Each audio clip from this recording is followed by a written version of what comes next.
Welcome back to another installment of the APB recap. This is a recap for last week's Supla that I decided to serve on a separate video. Without further ado, let's get to it. This, ladies and gentlemen, is the iPhone 6. I bought this for my sister because she really wants an iPhone. But I told her many times, no, you should not get an iPhone. You should get an Android instead. We are not rich enough to get an iPhone. But she was really freaking stubborn to get an iPhone, even though our budget is like 300 bucks.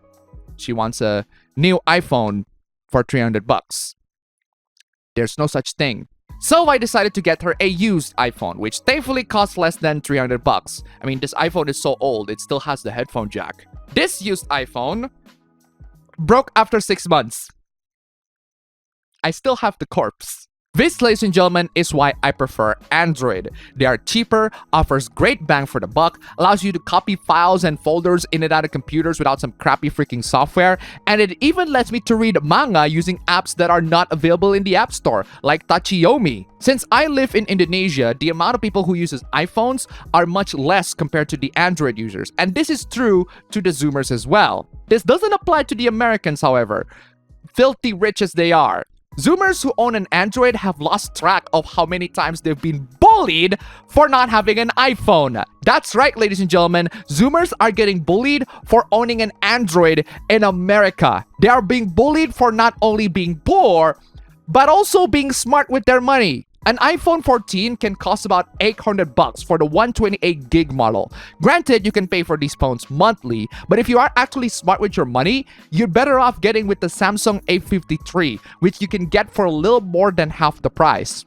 Oh, and less service costs too. But apparently, the American Zoomers are very judgmental towards people using Androids. 34% of them use an iPhone, and only a whopping 10% of them uses Samsung. Granted, Samsung isn't the only Android phone manufacturer out there, but it's definitely the biggest. And over 70% of Zoomers actually answered never when asked if they would ever own an Android phone. That's just bad financial decision right there. What's even more baffling is when this also affects professional life. My workplace uses WhatsApp to communicate, and it's a very good system. WhatsApp is compatible for all sorts of devices. But if your workplaces are only exclusively catered to iPhone users, I think you should make a change. I mean, guys, Slack is a thing. It's not hard to download Slack and have everyone to make a freaking account so that everyone on the job can communicate regardless of what device they have. This stigma is so bad, the Zoomers couldn't even get dates. That's right, dates. There are girls that would reject you or ghost you straight up if you use Android instead of iPhone. No, really, that happened. The stigma towards Android users is so bad, one person doesn't want to switch because of it. America, at the top of all of your discrimination issues, I think we have another one that all of you should pay attention to. This discrimination is encouraging even more and more stupidity, which is starting to fit your country's stereotype. Android is a wonderful platform that offers a lot of freedom for its users. Their devices are cheap and accessible and can be owned by even the poorest of poorest individuals out there. This is why Android is popular and widespread here, as we poor Asians can't get everything that we want. And yet, ironically, the one device that reigns supreme in the land of freedom and opportunity is the iPhone, the least accessible and the most restrictive out of all of them. I admit there are understandable reasons to get an iPhone compared to the Android, but I can guarantee you that Android does 99% of the stuff that you need, but cheaper. If you're among the 1% that genuinely needs an iPhone and has a good reason for it, go ahead and suit yourself. For the rest of you guys, especially if you want to be financially stable and responsible for your money, Android is just fine. Don't let these people bully you out of peer pressure. And if your workplace requires you to get an iPhone, I think it's time for you to suggest either a restructure of your whole communication system or just quit your job. Oh, and just to hammer this point of view about how Android is much better, Angry Birds Classic got removed from the Play Store. That said, you can just download and install the APK.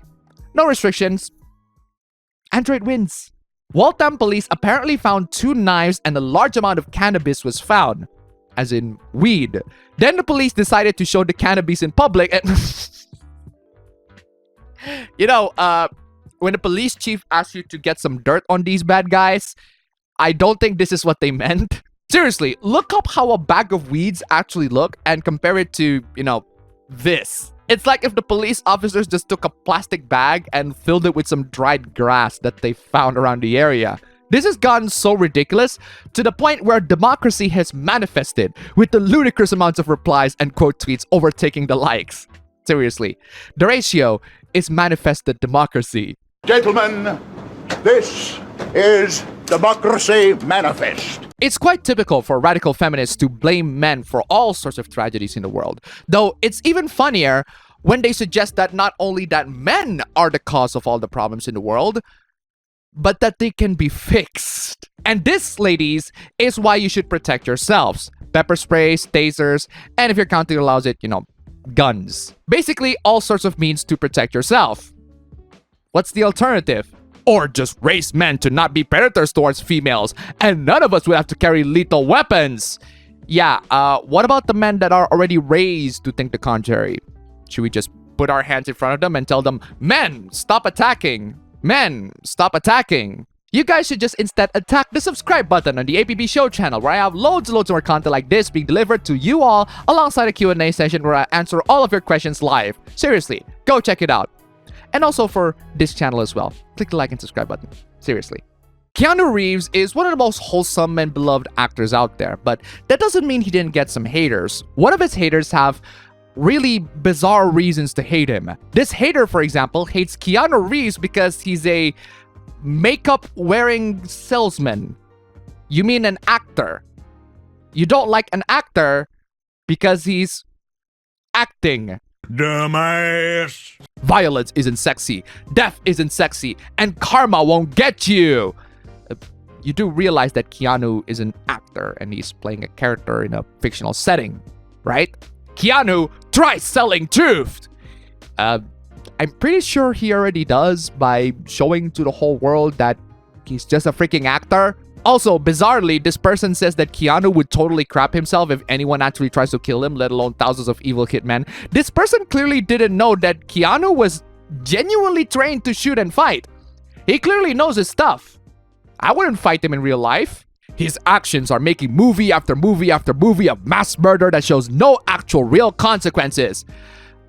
Lady, did you not see the John Wick films? The first movie is him delivering his revenge, and the second and third movie are him dealing with the consequences of his revenge. Granted, they're not as good as the first, but they still have good action, and we all need some good action, and instead glorifies violence as a very acceptable means to solve your problems, so long as you're white and rich and have a fan following. I think it's disgusting.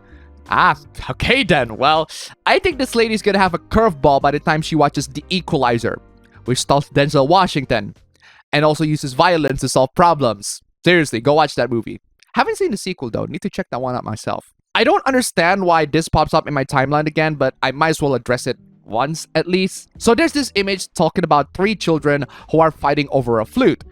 Who are you giving the flute to? Are you giving it to child A, child B, or child C? Okay, these kids have names, right? I mean, I'm really bad at remembering names, but naming these kids child A, child B, and child C don't make them human. It make them sound like they're freaking social experiment subjects. Because in this case, they actually are. Annie, Bonnie, and Charlie. There you go. Much better. To make a long story short, Annie can play the flute, Bonnie made the flute, and Charlie is poor. So who gets to own the flute? This is meant to be an open-ended question, but if you ask me, there's only one right answer. And that is Bonnie. Seriously, how the hell did I get the flute to begin with? Bonnie made the flute, therefore she's the rightful owner. If Annie can play the flute, that means she has owned the flute before and well enough financially to, get a flute. So she can buy it from Bonnie. If Charlie wants that flute, then he should join the queue with Annie. If he doesn't have the money, then he can help Bonnie to make the next flute. This, ladies and gentlemen, is capitalism, and it's a system that works. If you want other systems like communism to work, take notes from the Last of Us TV series, as in, cause a zombie apocalypse first, then maybe communism will work. Also put it in fiction, because that's the only way it will work. It's one thing for you to make bad financial decisions, but to be honest, people making bad financial decisions for the sake of their own pleasure are perfectly within their rights to do so. Even if I think you're making bad financial decisions, at the end of the day, I cannot stop you. There are exceptions to this rule, however. I won't stop your bad financial decisions as long as the person who is affected is you and only you. But a lot of times, people making bad financial decisions affect not just them, but everyone around them. This Reddit post talks about how a woman and her partner started an indie game studio in Australia, but the problem is her partner thinks that he's some game dev author genius. They started having people to work on the game voluntarily because they love it. They don't get paid, they work on the game voluntarily.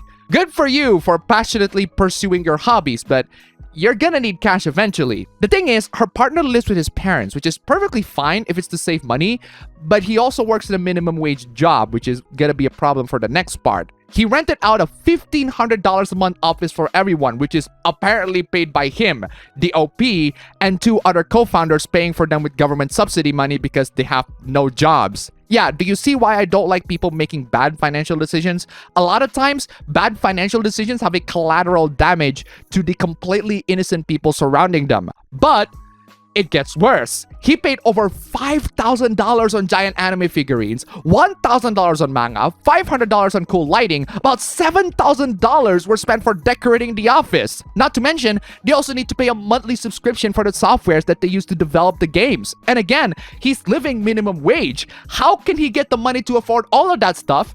Is apparently because of life savings. Wow. Great. Wise financial decision there. You are so dumb. You are really dumb. For real. But it begs the question on why he needs to borrow money from other people if he has loads and loads of money on his life savings. So it's not his life savings then. He's leeching off of other people for his own stupidity. Oh, by the way, the game that he made is not very good at all. The OP keeps telling her partner that it's not gonna work, but he keeps demolishing her in an argument. Every time she brings up rent and money, he gets angry and says, "You need to spend money to make money." Yeah, you did spend money. Now, when's the part where we actually get to, make money? This, ladies and gentlemen, is why I despise people making bad financial decisions. A lot of times, their bad financial decisions are not made with their own money. It's made with the money of actual hardworking people who work their asses off to make money themselves, who can actually responsibly, spend these money. And these people come in and leech from them for their own pleasure. It's not pleasure at all. It's pain. And I think this guy needs an even crueler example than just arguing to him. Speaking of quitting your job, I have this picture right here from an unknown source, but I just find it really funny because there are lots of bosses in the real world who genuinely believes all of this. Just once, I wish my employees would say, insert sentence here. So let's get into the sentences, shall we? The customer just called! The job was perfect! I don't know what kind of job that you're doing, but for the most part, at least 98% of business transactions end well with no issues. So it's not exactly something to celebrate. We are way ahead of schedule!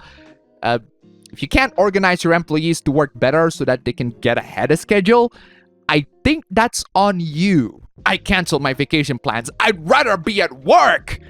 Okay, now you're just being delusional. Either that, or your employee is SpongeBob SquarePants. The suggestion box is empty! Well, the reason why it's empty can be because of many things. It can be because people don't have complaints about your work, but it can also be because you're a scary manager who fires people for making suggestions. You are the greatest boss we've ever had! Oh wow, you are living in Fantasyland if you think that that's the case. But seriously, if you wish that your employee would say this, that just says a lot more about you as a boss. I can't believe how much money you pay me! Do you want some back? Okay, now I genuinely believe that your employee is SpongeBob. Seriously, only SpongeBob would work weekends and say that he loves the place and accept pay cuts. You can read the rest yourselves, but seriously, the level of copium here is off the freaking charts. And that's all for the recap for today, guys. Thank you so much for watching. If you guys enjoy it, please leave a like, comment, and subscribe. And thank you so much for all of you wonderful people who do all of that and donated to all of these means. If you'd like to see your names among these awesome people, then please check out the links down below. Just $1 and you'll see your names among these amazing people. Seriously, thank you so much for watching, and I'll see you all next time.